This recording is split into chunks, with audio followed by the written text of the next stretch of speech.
Friends, కొంతమంది వ్యక్తుల్ని చూస్తుంటే మనకు బాధేస్తుంది, అయ్యో పాపం అనిపిస్తుంది.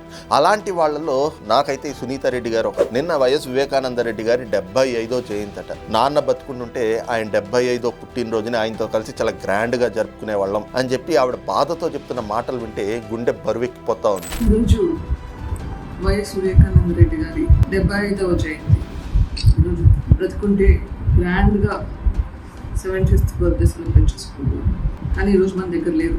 7.5 సంవత్సరాలుగా ఆయన మర్డర్ గురించి పోరాడుతూ ఉన్నాం. Still fighting for justice.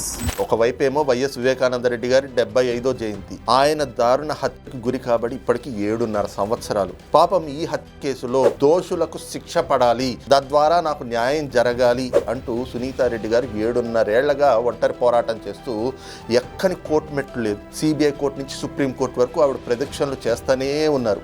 కానీ ఇప్పటికీ ఆవిడకి న్యాయం దక్కలేదు. ఫ్రెండ్స్, నిజంగా వైఎస్ వివేకానంద రెడ్డి గారిని ఎవరు ఎందుకు చెప్పారో పులివెందుల ప్రజలకు తెలియదంటారా? కడప జిల్లా ప్రజలకు తెలియదంటారా? అరే, సిబిఐ విచారణ తర్వాత ఆంధ్ర రాష్ట్రం మొత్తం తెలిసిపోయింది ఎవరు చెప్పారు, ఏ కారణం చేత చంపారు అనేది. కానీ కోర్టుల దగ్గర ఇవి సరిపోవు.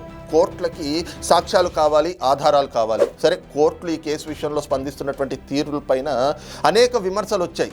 ఏంటి, కోర్టులు అలాంటి తీర్పిచ్చింది, ఇలాంటి తీర్పిచ్చింది, సిబిఐ ఎందుకు ఇలా చేసింది, అలా చేసింది అని. నేను ఆ కోర్టు వ్యవహారాలు జోలికి పోదలుచుకోలేదు. అలాగే కోర్టులు ఇచ్చినటువంటి ఆ తీర్పులో వాటి లోతుల్లోకో అసలు టచ్ చేయాలన్న ఆలోచన కూడా చేయట్లేదు.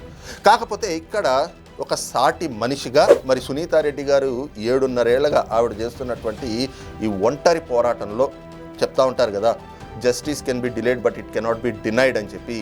అలాగే సునీతా రెడ్డి గారికి న్యాయం జరగటం ఆలస్యం అవుతోందేమో, కానీ ఖచ్చితంగా న్యాయం జరగాలి అని ఒక సగటు మనిషిగా అయితే మాత్రం కోరుకుంటా ఉన్నా.